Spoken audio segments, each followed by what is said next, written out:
The locals have hiked the steep cliffside trails of Cinque Terre for centuries, and now it's our turn. You're listening to Travel FOMO, a podcast for people self-diagnosed with wanderlust. Thanks for tuning in to the Travel FOMO podcast. My name is Hillary Houghton. We are in season 7 talking about Mediterranean Europe and gap year with my husband and fellow hiker of all Italian cliffsides I've ever done, Jamin. Was there any place that you were looking forward to more than Cinque Terre? For me, probably. Before we left on the trip. Yeah, for me, probably nothing as much as that. Maybe Greece. Maybe Greece. Yeah, maybe the Greek islands. Yeah. But yeah, it was really high on the list. And honestly, it did not disappoint. Oh my goodness. Yeah, it was really cool. It's interesting, like, it was such an epic trip. We went so many places, but there were certain places that we as individuals had kind of circled on the calendar, and I feel like this was a big one for you. Yeah, it really was. You heard me talk about it for so long.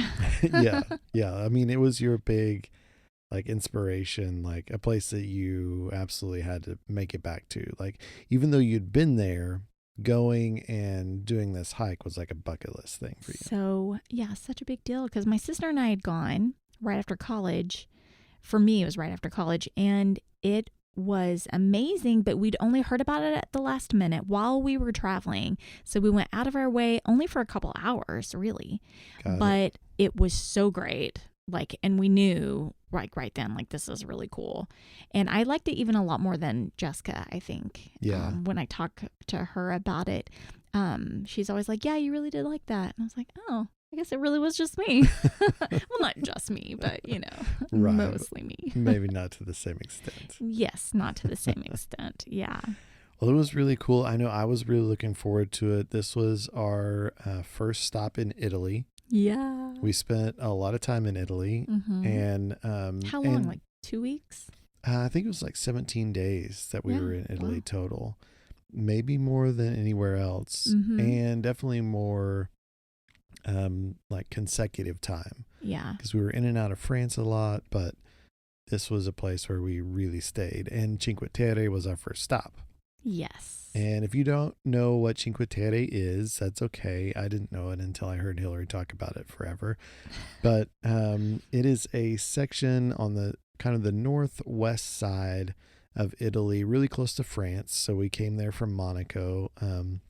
It was a really short train ride, but it is a kind of like a national park. It's like a protected area, but Cinque Terre means the 5 lands or 5 earths. And it's made up of these 5 coastal, like really fishing villages that were all kind of to themselves. Brace yourselves as I quickly mispronounce all of their names in quick succession. There's Monterosso al Mare. Which al mare I think means on the sea. So Monterosso on the sea, Vernazza, Corniglia, Manarola, and Riomaggiore. That's pretty good. Yeah, not bad.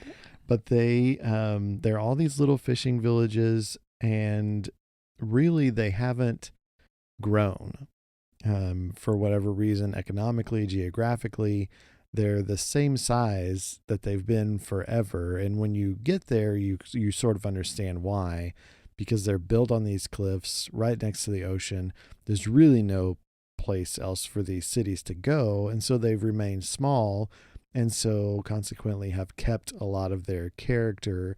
And you really kind of see what Italy was hundreds of years ago. Yeah, it's so cute. Well, and they're a little hard to get to. So as far as like building a life there, it's pretty remote. It is. Like, they are difficult to get to, and just really kind of laid back, all to themselves, and just a really cool place to be. It's not, you don't feel like you're in this modern world with like big hotels and like lots of cars and all that stuff. It's very, very remote. Yeah. Well, then chances are, if you have seen like a Italian village on the ocean, it very well could have been one of the Cinque Terre villages. So it is Yeah. highly photographed. It's very Yes. colorful buildings. It's very vibrant, but also very old and lots of character. And you and I even put together a puzzle of the city of, I believe it was Vernazza, that we put together. And my sister and I had attempted it, didn't get that completely done, but you and I ended up really doing it during COVID. And yeah, so like it's just so picturesque that they turn it into puzzles. So that just says something, right? Yeah. It definitely, I feel like Cinque Terre and the Amalfi Coast like capture those seaside Italian vibes that you're really looking forward to. Like those places are the thing that you think of when you like watch Talented Mr. Ripley and all that kind of stuff of like people escaping to Italy to be on the ocean. It's there. Yeah, definitely the Talented Mr. Ripley. That's definitely a lot of the Amalfi Coast too, which is coming, guys. We're going to be talking about that in a few weeks, and it is fabulous. So we will get to that, but let me just briefly give everybody some background on Cinque Terre. Until recently, really all of these villages were linked by mule tracks or by rail or water. So imagine you could ride a train, you could, and as Americans, we all take a car. That was not an option for a long, long time. Right. So you could get on a train, you could go by water, meaning ferries. There are lots of little ferries that go from village to village, or you could literally hike a trail. And so I think that's really enchanting. And it has also helped them keep that character because, what are you going to do to remodel these little places that are, really hard to get to? Right. And then in the 1960s, they put in a coastal road, so an actual road that you could drive. And then in the 70s is really when it kind of started to explode because there was an American traveler, and I just read about this. I didn't really know this till now, but there was an American travel writer, and he was just enchanted by these little villages, and he talked all about them in his different guidebooks, and it really led to a lot of people. Probably it led to me knowing about the place at all. Yeah. And so that's really whenever people started to show up, probably especially Americans, reading his guidebooks and stuff like that. It actually was even later than that. So more recently in 1997, it became a UNESCO World Heritage Site. And then after that, it became a national park in 99, which is like so fascinating to me because I think of national parks being like really old. But this one's only like, maybe 25 years old. Yeah. So anyway, I think that's kind of interesting. And there are all these hiking trails that go throughout the park. So from village to village, it's really well known for the hike along the coast, though, to those 5 cities that you just mentioned. And but there's so many trails. There's over 120 kilometers of trails. Sorry, Americans, I did not translate that into miles for you, but you get the gist. And then 48 different trails that you can hike. So anyway, just some interesting stats. But Mr. Houghton, Mr. Hogerton, as I call you sometimes, what was your first impression when we arrived? And kind of the difference between like what you expected, because you'd heard me talk so much about it, you'd seen pictures, and then the difference between like what you actually got from it. I will say that when you hear about Cinque Terre and you hear about these little fishing villages and this quaint little stuff, you're not quite prepared for the crowds that are there. Yeah, I definitely was not. Like there was a ton of people, a lot of people kind of everywhere. And on the train, I feel like the train just kept picking up more and more people and nobody was getting off. And we're just packed on this little train. Yeah. And getting off the train was a mad rush of all these people. And then into with their the city. roller suitcases. Their roller and suitcases. You guys, if you do Europe, maybe the best advice we could give you, don't do a roller suitcase, even though you're American. Yeah. That's the thing. roller suitcases, I feel like everyone is like, well, it's just a little bit like to the room. So it's not that big a deal. And I don't want to have to carry a heavy suitcase. So I just use the roller suitcase. And I understand that if you're going to Atlanta. Yeah. But if you're going to Europe, there's cobblestone streets everywhere. There's nothing on earth louder than pulling a roller suitcase along cobblestone streets. There's a ton of stairs, like there's little narrow corridors and quick turns and stuff like that. And I was never more happy to have a backpack than every time I got off a train in Europe. Yeah, for sure. But yeah, like I think that was what really surprised me was all the people everywhere. Mm-hmm. A lot of Americans. I felt like through most of the rest of Europe, it was not very heavily American as far as the other tourists that were there. Okay. But once we got to Italy, yes, there were a lot of Americans. Mm-hmm. And that also was probably a little bit of product of timing. It was getting to be into June. And so it makes sense. Like Americans are traveling during the summer and stuff like that. And COVID was kind of like easing and. Yeah, things had really, really let up. We really did I feel like COVID restrictions like were being lifted like weeks before we got to places. Right. Like, or days. Like in some instances we were traveling and we didn't know if we'd get into a country until we got there. Yeah, I remember Luxembourg was literally like 2 or 3 days before. Yeah, that was crazy. But yeah, a lot of Americans and just a lot of crowds. It was prettier, I think, than I was expecting. Mm. You see pictures and stuff like that and you're like, oh, it's beautiful. I can't wait to be there. But when you're actually there standing in it, it's amazing. And, you're like, we're putting together the YouTube video and seeing the footage of it it's still surprising how pretty it is. Yeah, absolutely love it. Yeah, I was definitely surprised by the crowds and a little irritated because I was like, what? This isn't what I remembered. I remembered it being so remote and so, it just felt like, oh, now I'm in Italy, like now I'm like away from anybody else who could speak my language and all of that. And this time with us going, you could tell like it had been 15 years and it had progressed a lot and a lot more people knew about it. And I remember catching different conversations so much because I could now hear people speaking English. Right. So I could hear somebody sitting on the beach, talking on the phone and catch their entire conversation because it's the only thing I can understand around me.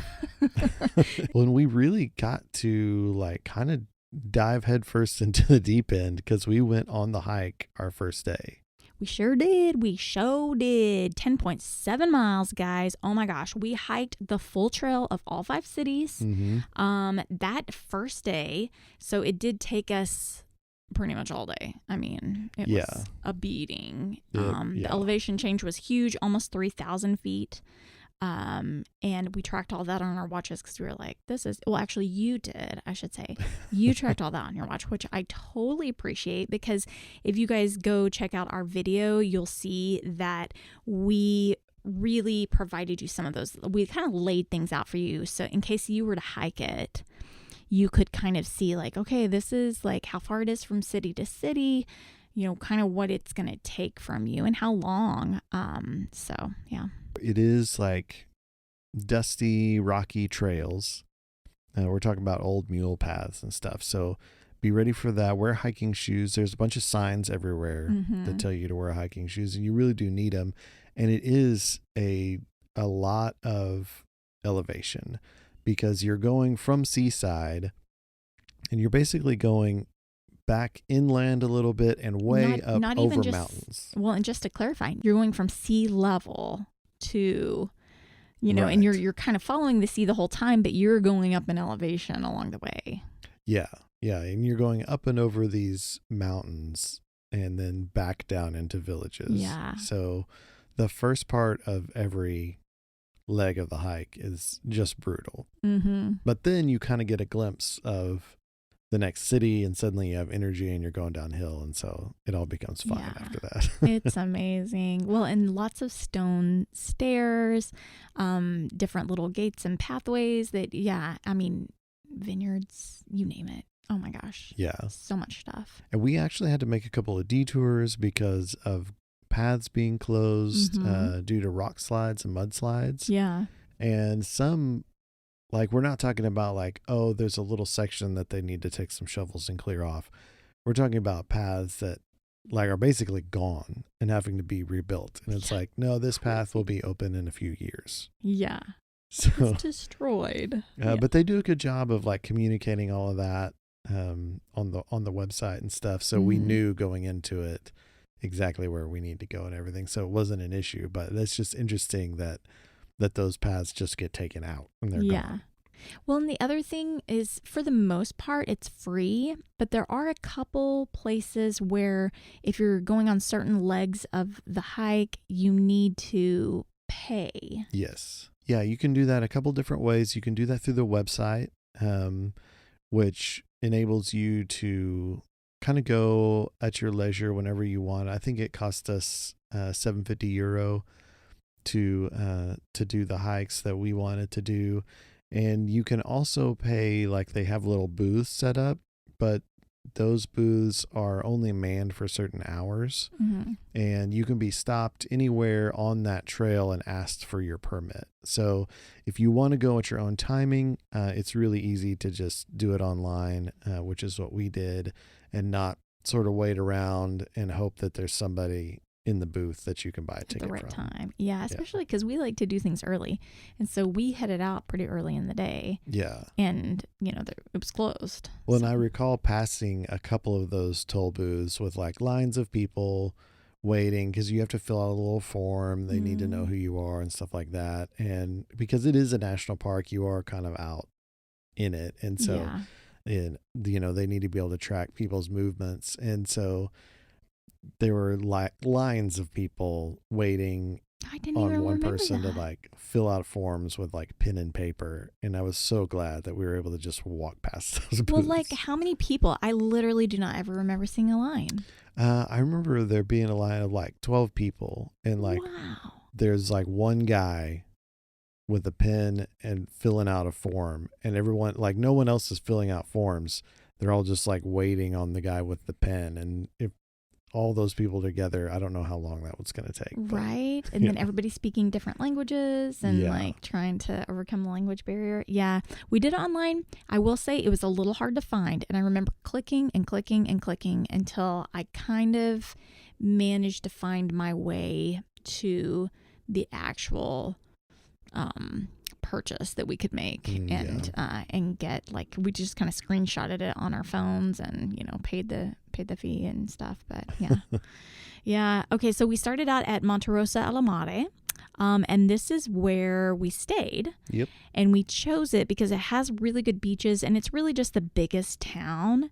It's got like a train station, it's bigger, and there was just more we could go to restaurants and do all that stuff, and really just beaching. I remember being like, I really want to lay by the beach. Yeah. For sure. And we actually were able to get an Airbnb in the old town part of it, which was really fun. That was fun. But I remember walking from the train station at one part of the village all the way across to where Airbnb was. And it felt like we walked pretty much the entire length of the town in like 6 minutes or something, 10 minutes. When you look at a map, you don't necessarily know how big some of these villages are. They are tiny. And the only thing that will take time is really if you're having to go up a lot of stairs or everything is very much on a cliff. So consider that. But it's not very handicap accessible, I will say. No, if you have mobility issues, it would be a tough ask to get around in a lot of Italy, but especially in Cinque Terre. But yeah, we walked across the whole city, and it's funny because you come from a place like Barcelona where you look at a map and you're like, oh, It's just from here to there. That's not that far. And then you map it out. And you're like, oh, that's several miles. And it's going to take me hours to walk. And then you look at something like this and you're like, man, the train station's all the way across town. This is going to take forever. It's like, oh, it's like 10 minutes. Not a big deal. Yeah. So we hiked from Monterosso al Mare to Vernazza, and it's beautiful. Yeah. I remember this one. I remember really well because it's still kind of early in the morning. And we were still conscious before we became like so exhausted. Delirious from exertion. And it was still like, it hadn't really got hot yet. Like it was still nice. And I remember coming around, we'd gone up and up and up and up and up. And so we were way up high on top of this mountain, and we came around this corner and you can see it in this little cove off in the distance. And you're just like, oh my gosh, that is incredible. And you just see the ocean go on forever, this little village in this cove, and these huge mountains. And the contrast is so great. Yeah. And struck me about a lot of Italy, because most of the ocean that I have seen has been in the United States, and it's been in like Florida or the Caribbean, Mexico, stuff like that. And land is really, really flat for a long time until you get to the beach. Yeah. But here in Italy and in Cinque Terre specifically, it's this huge contrast of this blue ocean and these like rock cliffs and green vineyards all on these mountains, and then this crazy colorful city with all these little fishermen huts and little buildings where people live and little tiny restaurants, and they're all painted different bright colors, and it's just incredible to see. Even colorful canoes and stuff like that, like colorful little boats. And the cove is so, I don't know the best way to say it. It's like a really extreme cove. So, you know, whenever if you come in by boat, you're like really coming in tight to this like tiny little cove. And I remember us putting together that puzzle, and I just, you know, you just spend hours on every little shutter on a window and every little, you know, blanket that's hanging out to dry, you know, sheets that are hanging out to dry. And you're looking at all these details. And I found myself, as we were looking down at this exact photo, I just wanted to find all those little things. Like I was like, where's that one green shutter that I could never find until the last puzzle piece? Like, where is it? It's in here somewhere. And anyway, it was just really fun. And then once you get down into the actual city, it's literally like you're stepping inside that puzzle, like you're stepping inside the photo. Yeah. It's so surreal. This one in particular, I feel like you would see it stop and take pictures because you're like, this is amazing. And then you would walk another 2 minutes and sort of like peek back out from around the trees or around a bend, and you'd see it again and be like, oh, I have to stop and take more pictures here.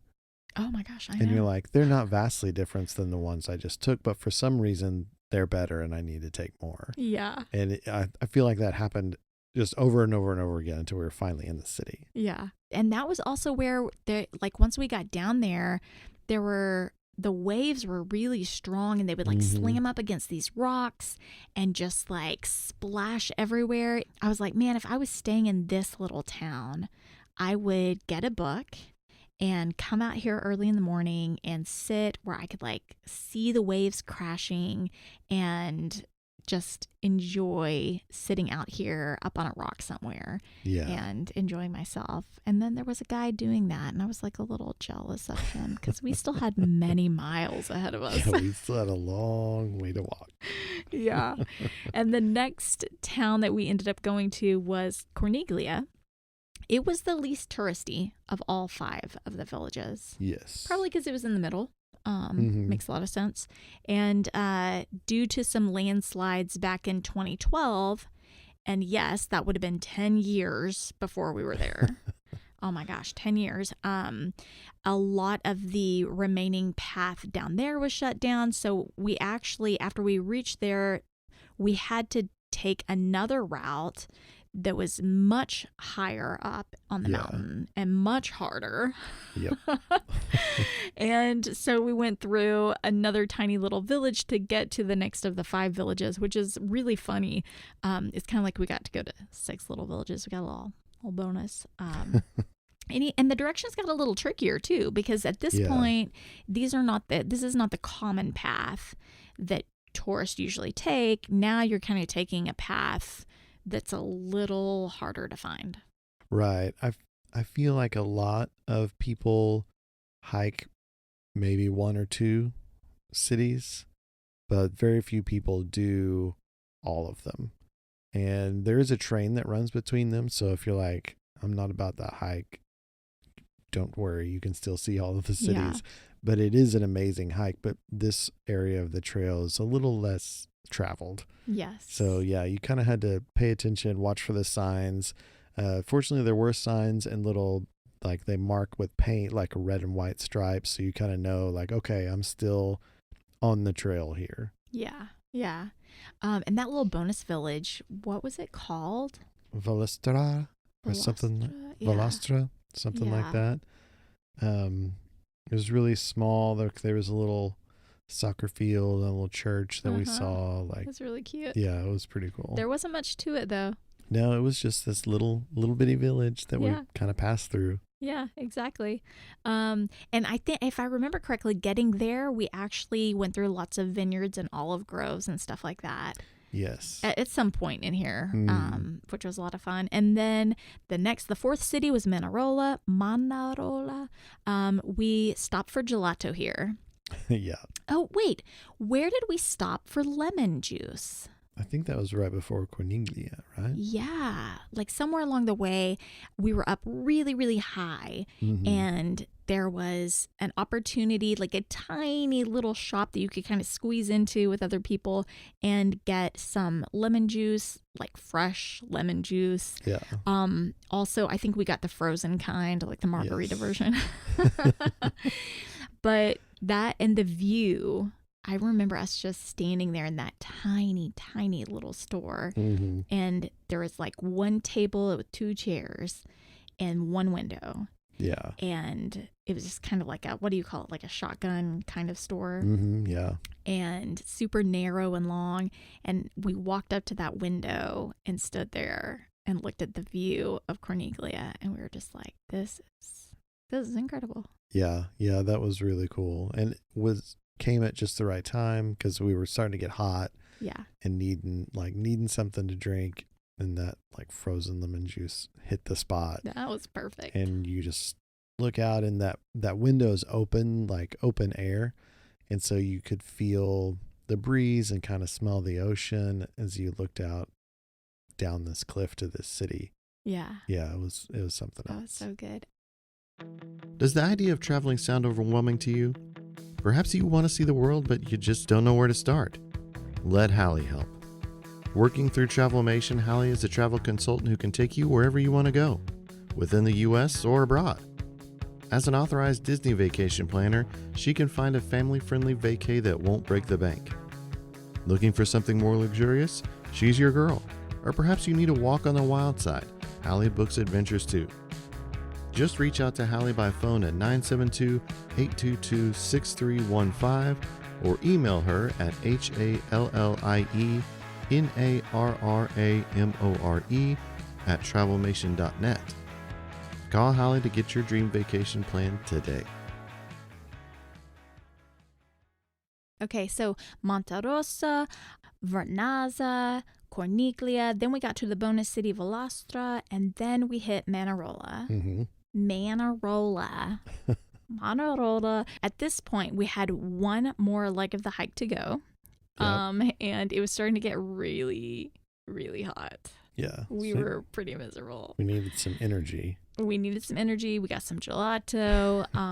It was like, I think it was only 70 degrees because I remember us looking, but it felt way warmer than that. Like, oh. Yeah, the sun was intense and going like all the uphill climbs. Yeah. They're starting to get to you. Starting to add it up. And Lover's Lane was actually the path that most people would usually take. And it's like right on the water. Yeah. So imagine just going from like sea level to sea level. Wouldn't that be cool?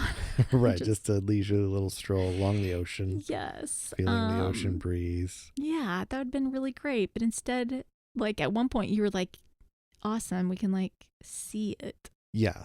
So it was destroyed in some kind of rock slide or something, and it's being reconstructed. I think it's supposed to reopen in 2024 or something like that. Mm-hmm. You can see sections of it from the up high hike trail. So you can look down and see, oh, look at that. That'd be nice to be way down there and not way up here. Yeah, but the views are so great from up high. So you put in the work, you get the reward. Well, and I remember like this one in particular, there were a ton of stairs. Oh my gosh. And going down was an absolute beating. I felt like my knees were just going to shatter into a million pieces. My legs were shaking so much. And at this point, we'd been running most every city that we'd been to. We'd been running 5 miles average, probably. Yeah. And then on top of that, we're walking all day long, every day in all of these different European places with all this different elevation. And we still were wiped out. It was so hard. So when we were in Amsterdam, we went on a long run, like a 9-mile run, and then had to walk a ton that day. I think we ended up putting in like 23 miles on our feet that day in Amsterdam. Do you think you were more tired after this hike or after that day in Amsterdam? No, after the day in Amsterdam. That was you a think pretty so? rough one. Yeah. I don't know. This was pretty exhausting. Yeah. Well, maybe I'm like balancing out the reward of it because this was super rewarding. That's true. So I'm like, no, it was so okay. It's fine. No big deal. But fortunately, Manarola and Riomaggiore are pretty close to each other. Yeah. So it's like 1.5 kilometers. But yeah, the unfortunate part is that steep mountain in between them. Yeah. It was definitely the hardest leg of the hike and everything. But then we got there and it was like, wow. It was very rewarding to make it, to complete it, to do all 5 cities. Because you would hear about other people like hiking that have done the hikes and do like a village or two. Mm-hmm. And to do all 5 was really cool. And to see them that way is not a way that you get to see them any way else. Yeah. Like you can take a train into them and walk around the cities. And you could take a ferry and see them from the ocean. Mm-hmm. And both of those are cool and worth doing. But seeing them from the trail and each one, coming into each one, is something really special. Super special, yeah. And while we're comparing the different transportation types, if you choose to go by train, just remember you're going to get short blips of a view on your train ride. Yeah. But the train is mostly... it goes into the mountains. Yeah, it's mostly tunnel. It's a dark train ride. You don't get a lot of a view. And that's really, I just want to stress that for people that are listening, that's the difference, you know? Like, and if anything, schedule time to get off the train at a stop and see some of the views. Another really kind of cool thing about going to all these cities is the hiking trail takes you out and it like kind of spits you out on one section of the city, and all of these villages are so small that there's really only 1 or 2 main roads. Yeah. So if you're going from the hiking path and you're walking down to the main square, down to the ocean, you see the whole city. Yeah, it's like the main street. Yeah. It's like Main Street is the street. Yeah, you get to see it all. And so I really do feel like we got to see every bit of all of the villages. Yeah. Which is something so incredible and unique. And like, I mean, if you have FOMO like us, you don't want to like hear that there was something cool that you missed someplace. Yes. So like getting to walk through the entire city is a lot of fun. Yeah. Well, and the thing that was like almost celebratory about that last city, Riomaggiore, it was that there are tourists that were there were tons of tourists, and it was late in the day at that point, or packed. mid-afternoon and stuff. So tons of people, but the ocean was like so accessible and people were jumping off rocks and swimming in the ocean. And it was just, it had this, not party vibe, but like a, I don't know how else to say it. It just felt like everybody was like so happy to be there and celebrating and having fun. And maybe it was just me and my heart celebrating that the hike was over. No, it definitely had like celebratory vibes there. Well, and we were going to take the ferry back, which I was super excited about and had planned this out very specifically because I wanted to see it from the mountain tops, but then I also wanted to see things from the ocean. Right. So we were going to take a ferry, and they go very frequently, so it's pretty easy to do that. But in this instance, the ocean was so rough. There was like so much, like the waves were so big, they weren't running ferries at all. Yeah, I thought that was kind of crazy because you see the ferry schedule and you're like, oh, they run all the time. It won't be any big deal. But to see like, oh, like it gets too much and like these little docks are so small and hard to come into that it's too risky for the boats to come in when the sea's really rough. And I was caught off guard by that and disappointed that we didn't get to go on the ferry ride. Yeah. But just speaks again to like the remoteness and sort of non-modern ways of these little cities. Yeah. Well, and despite it being really remote, it had a really good restaurants and we were starving. Yes. We went to dinner at La Cantina del Pescatore. The one place that we picked was the place that only has appetizers. Yeah. Basically. I was like, this isn't going to be enough. They like, we're in Italy. It's our first meal in Italy. Yeah, our first stop in Italy. And so we are thinking like, well, every place is just going to have a bunch of like pasta options for us and like really did. all kinds of stuff. And we're thinking like, oh, we'll get some pesto dishes and stuff like that. But no, all they sold was like charcuterie and stuff like that. But it was really good.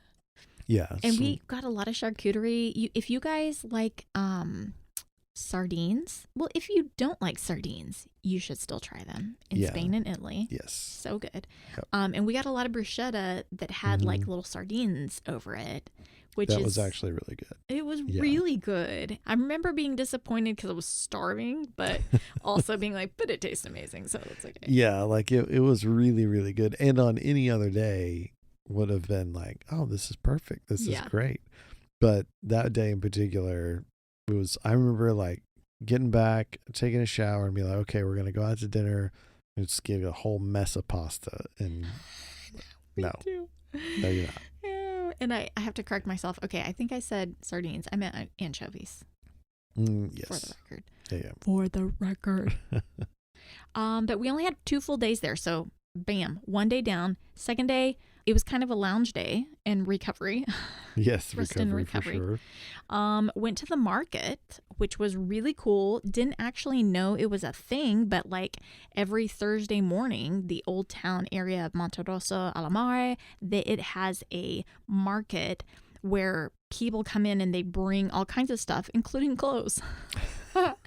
So I bought some outfits. Yeah, I guess I was excited about that. Yeah, I was so excited. And you guys, this stuff was super cheap and I still have it and still love it because it's like the lightest material. It's like, oh, it's so nice. So I got a jumper that has a little white t-shirt under it and I just love it. And then a lavender and white dress. And so you guys can see that on YouTube. And just from now on, you're going to see me repeat those clothes over and over because there's only so many clothes that I have on this trip. So I was super excited to have something. You did get a lot of wear out of those. I did. I still do. I still love both of them a lot. Yeah. Yeah. But they were like, I'm not even kidding, like $13 each, like something crazy cheap. Yeah. I did not get any outfits while we were there at that market. So there were like these curtains and they literally created like these little changing rooms strictly from white curtains. Oh, So yes. you're Yeah. kind of like getting into this white curtain and hoping that like all the flaps all around you don't blow open while you try to change into clothes. And then you have to step outside to look into a mirror. It's very makeshift, but it makes a lot of sense because Yeah. I'm sure it's a traveling market and this is the morning they're there. And so they kind of just got to make it work. But that was like one of my favorite memories though, was like just shopping and buying couple little outfits and feeling really thrifty. And Yeah, I do remember like just walking around that morning and like shopping and doing all that kind of stuff. That was a lot of fun. And shopping led us straight into the most difficult of the challenges that we faced in Cinque Terre, lunch that day. no, lunch was so bad. Yeah, we'd gone to a grocery store to try to save money and be a little healthy and that kind of Yes. stuff. And through Spain, if you've listened to those episodes, you heard that we loved our canned fish. Yeah. So we bought some anchovies and they were in this little jar. We bought some Mhm. crackers and some cheese and stuff like that to go with them. But they were packed in salt. Packed in so much salt. Yes. I remember taking one out and trying to eat it and just, you couldn't get it down. I know. Yeah. And like, we rinsed them off, like to try to get the salt off of them, and they were still too salty. I have no idea what the use for those anchovies. I'm sure there's something. Well, it's probably a canning method. Yeah, that they but I use mean, the salt to. but there's got to be something that people do with them after they take them out. Like, Yeah, what do you do? Soak them like you would like soaking beans? I don't even know. yeah, I don't know how they're used Yeah. after they've been treated like that, but it was truly, truly horrible. It was pretty bad. Yeah, we went to great lengths to desalt them, and still it wasn't edible. It was just really, really bad. Well, and like we'd been buying these canned sardines, canned anchovies, and they were typically like really cheap. Mm-hmm. And we had like paid like €6 or €7 for this Yeah. jar, and so it was like, man, we got to eat these, but dude, So bad. it was just too Yeah, much. I know. You know, they were in a jar too. That's the one difference. Yeah, Is they were weren't in a canned. jar. They weren't in cans. Yeah, So I wonder if that has something to do with it too. We're gonna research that because we really like anchovies. So yeah. and sardines. So I'm kind of curious how that. Wow, what is that like? Okay, so then that day I loved going to the beach. Can I just say, oh my gosh, if you guys like to relax on a beach, it's a pretty great place to do it. Yeah. We rented chairs there, Yes. right? Which So we don't spend money on stuff like that hardly ever. yeah, typically we're like, we'll find the free beach part and just Uh-huh. like sit on the sand. But we knew we really wanted to enjoy it. And a lot of places in Italy, the good beaches are all taken up by chairs that you have to pay for. That's true. There's not a lot of like oceanside or beach. There's not a lot of beaches, and those beaches are kind of confiscated by like owned by somebody. Yeah. Yeah. So just be prepared for that. If you're going to Italy and you want to be on the beach, like just be ready to rent a chair. And it's Yeah. really nice when you do.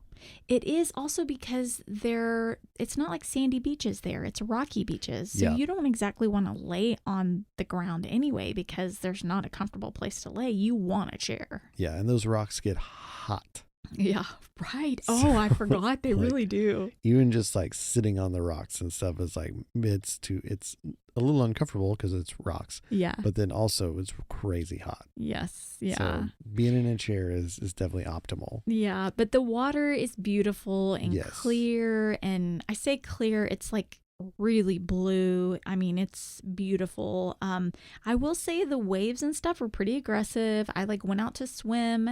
You started to. Did you actually get in the water with me for a minute? I think I did get in the water there. Yeah. Okay, yeah. And it was like, if I remember correctly, I want to say it was like really salty there. Mhm. Like Yeah, it was. Mediterranean.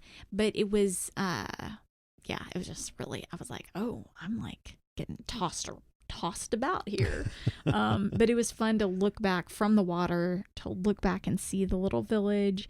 And then like at one point I like popped my head up out of the water right as like a train's like crossing through the mountain and pops out of the mountain and back into the mountain. I was like, oh my gosh, this is like, I just love this place. I don't know. That's so cool. And it is another like sort of contrast to like US and Caribbean beaches where you're like the hotel or the house that you're right in front of is all you can see from the water. Yeah. But these like built on these cliff sides, you see the whole village. Yeah. Is right there. Yeah. It's really cool. It is really cool. The other thing that was so funny is I remember like sitting there on the beach and I'm like reading or something, and I can hear, you know, like we've mentioned, like when you hear people speaking English, your brain just goes, what are they saying? Yeah. And because it's the only thing you can really make sense of. And I remember sitting there and there's some guys right behind me, I think. These two dudes that are like, you can tell they're like maybe backpackers, and they are sitting there relaxing, and this guy's like talking to his mom on the phone. And it was just really funny because I was like, oh man, I'm going to guess you're like 19, because he was like making sure mama knew everything that was happening and that mama was, you know, you could tell he was going to probably talk to his mom later that day. And you're like, wow, like, dude, you're in Italy, man. Like, let it go. I'm going to do a little PSA for all of the guys out there. If you are 18 years old or older, and you are traveling abroad, when you land, send your mom a nice text and let her know that you're safe. Do not talk on the phone to your mother while you're in Italy. Don't do it. It's a bad look. I don't care who you are. I don't care. I don't care. You can tell me all the reasons why that's not right. I don't care. Do not talk to your mom on the phone. Grow up a little bit. Let's cut the cord and not talk to your mom on the phone. It's a bad look, bro. Don't do it. Jamin has very, very strong feelings about this. Wow. Okay. Now we know. Dinner that night was a pesto dinner for me, because pesto is the birthplace, or because Cinque Terre is the birthplace of pesto. How about that? Pesto. Love it. It was really good. We went to the Osteria. And I think you had like gnocchi, right? Mm-hmm. Oh, pesto gnocchi. Yeah, it was really good, but I wasn't feeling so hot. But yeah, it was really good though. Yeah. Yeah. And I had like meat and ravioli. It was really good. Like, again, we were caught in a situation where we were hearing a conversation in English. And we couldn't help it. Every English conversation, I was just like, I have to like listen. Well, in this particular instance, like in a lot of Italy, there's a restaurant that has a bunch of tables inside and a bunch of tables outside. Yeah. And we were sat at a table outside, and we're really close to these other tables. Yeah. So it's not like you're like trying to listen into somebody, but when they're right there, I can touch you, I can hear you. Like, yeah. Yeah. But these two guys, like two middle-aged guys, were talking to two older ladies. The guys are American and the ladies were from England. And they were talking about like what a difficult, tough hike they had been on that day when they hiked between one of the cities and back. Two of the cities. They went from Monterosso al Mare, where we were, to Corniglia. So 2 cities in. They went about halfway. Yeah. Yeah. And I remember thinking like, you only went halfway. Right.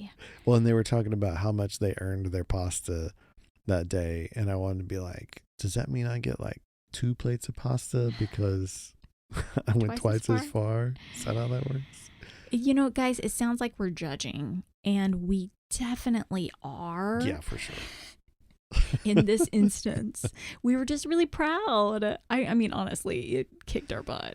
Yeah, it was a really tough It fight. was so hard. Yeah. So, but kudos to them for even doing that at all, because a lot of people don't. Like the ladies they were talking to were like, oh yeah, no, we're not going to do that. Right. And so, you know, a lot of people don't even go that far, and I love that they did.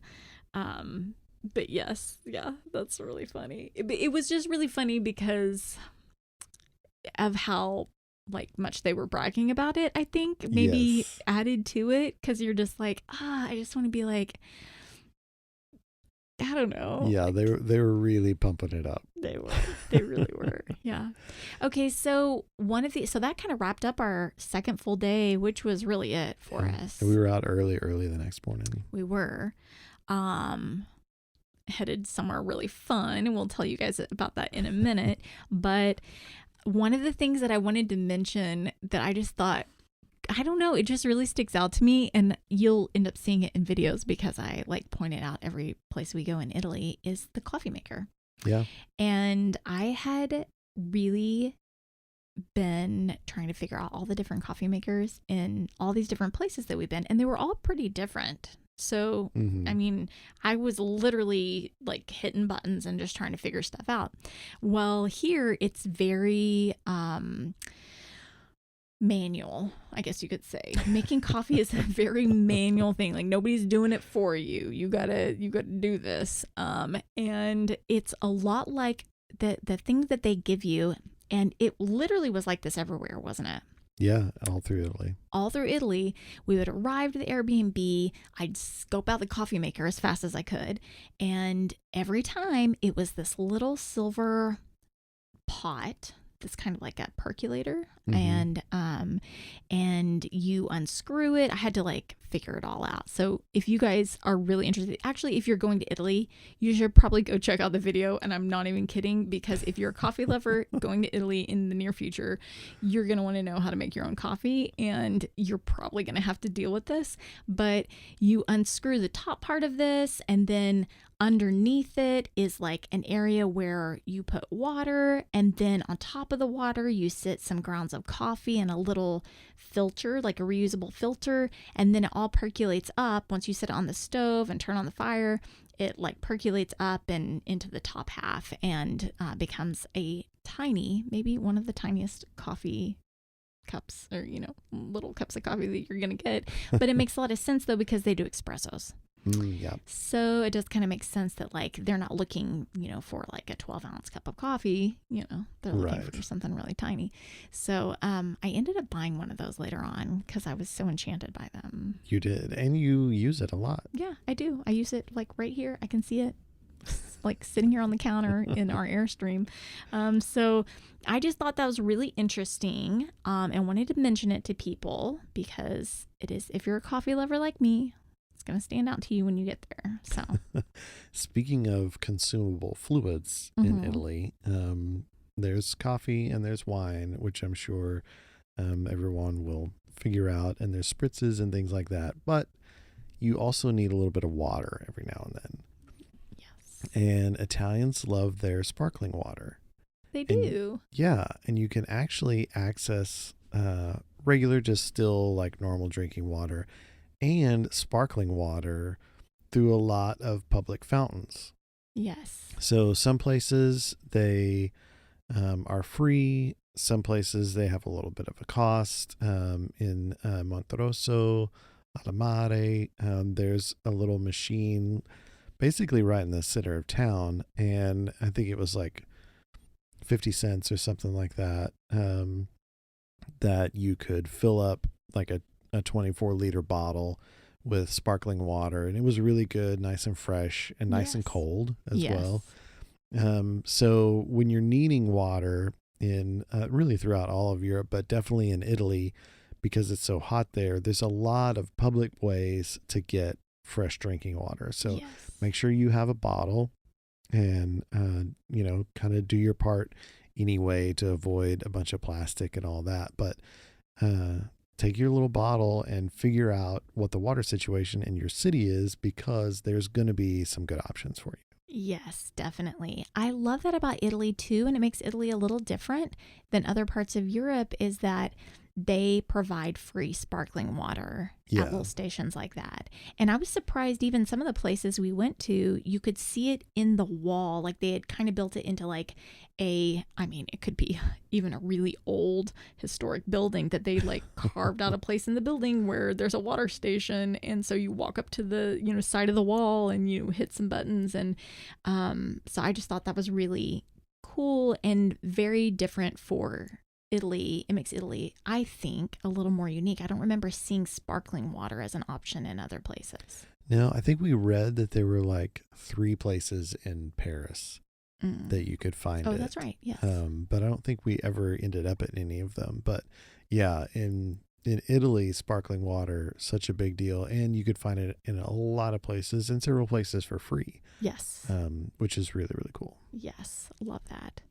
Okay. Well, next we were headed to Milan. Why don't you tell people why we're headed to Milan? Well, to fully understand our reason for the trip to Milan, you'll have to go back to one of our original seasons and listen to the Milan episode where we went to visit, because we went to Papa Francesco's to have dinner, my first Italian meal, and it was stolen from us. We got scammed by the tobacco shop next door. And ever since then, it has been just a burden on us that we never got to eat that meal. And so we had a rare chance to right a wrong halfway across the world and go to Papa Francesco's. That's right. How often do you just stop in a city? You go to a city just for lunch? Yeah.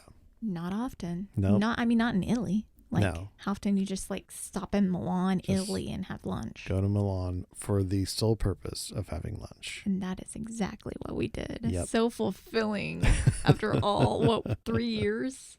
Yeah. Yeah.